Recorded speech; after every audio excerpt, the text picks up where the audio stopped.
So, the topic of this video is going to be, as it's titled, the values. And why is that? Because I was reading this book called The Power of Habit, which is an excellent book.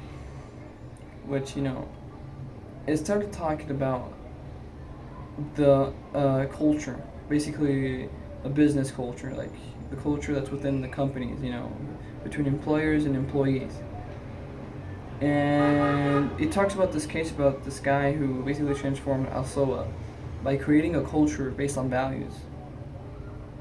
And that having values made it very easy to fire people or to hire people, basically, because if you create a culture, if you have values basically inside of a company or within yourself, it doesn't have to be a company. It becomes very easy to know, of course, your values are things that you value, of course, but it becomes very easy that what are your boundaries with other people. If you step on this, since you have it very clear that you value this, you're gonna bite, basically. And that made me reflect on the importance of having values. And I've written my values quite a bit, quite a amount of times, actually. And these exercises I've done, that basically they start with you have to write down your idols, basically people who you admire, who do you admire and what do you admire them for. For example, I really admire David Goggins. When it comes to exercise, I really admire him because this guy basically became below average into a diamond. He basically became a diamond. And what I value from him is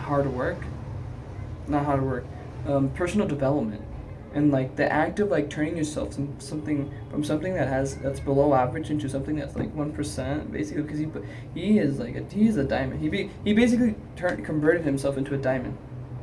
I really admire that, and I guess that's personal development, hard work, dedication, all those mean the same thing, basically. And that makes sense. Why? Because I'm working out. I work out in a gym, and I see these other people half-assing, and it becomes clear to me that these people are not. Yeah, there's a line between me and them. I'm not gonna step that line with them. I'm not gonna become intimate with these guys because obviously they don't share the same values. And it becomes really, having these values helps you choose who could be who delighted and who not.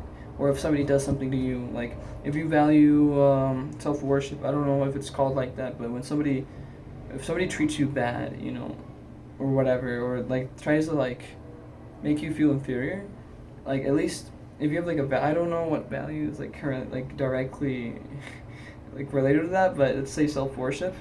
If you have a value like that, then